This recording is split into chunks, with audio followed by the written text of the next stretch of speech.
শিরোনাম: Arakan army বাংলাদেশের ভূমি দখল করেছে, জানা গেল সত্যতা।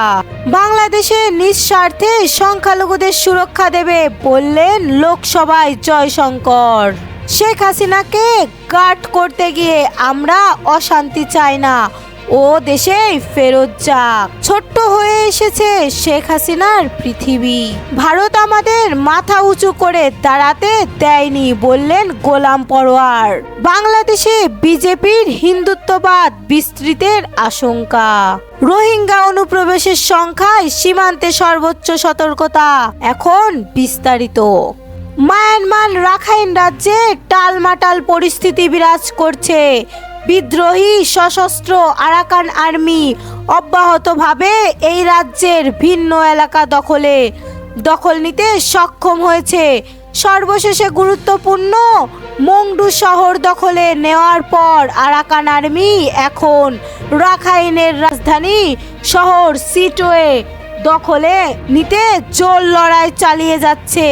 ইতিমধ্যে বাংলাদেশের সঙ্গে লাগোয়া 270 কিলোমিটার এলাকায় নিয়ন্ত্রণে নিয়েছে আরাকান আর্মি।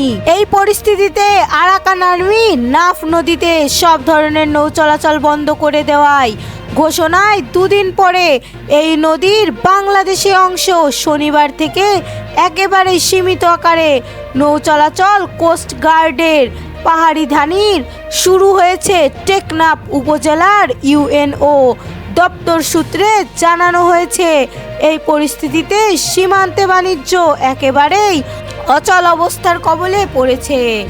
রাখাইন পরিস্থিতিতে এপারে সীমান্তের এলাকা জুড়ে ভয়ভীতির পাশাপাশি অজানা উদ্বেগ সৃষ্টি হয়েছে।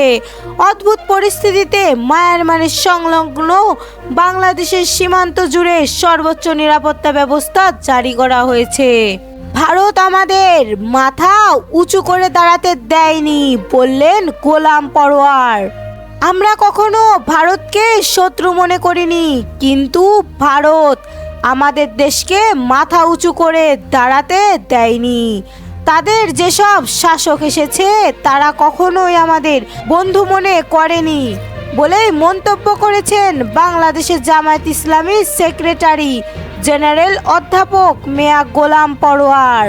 বাংলাদেশ হিন্দুত্ববাদী আদর্শের প্রভাব বৃদ্ধি পাচ্ছে বিষয় করে ভারতীয় জনতা পার্টি বিজেপি এবং রাষ্ট্রীয় স্বয়ংসেবক সংঘ আরএসএস এই আদর্শে বাংলাদেশের মধ্যে বিস্তৃত হচ্ছে। যুক্তরাষ্ট্র ভিত্তিক দি ডেভেলপমেন্ট ম্যাগাজিনে প্রকাশিত একটি নিবন্ধনে এই বিষয়টি উঠে এসেছে।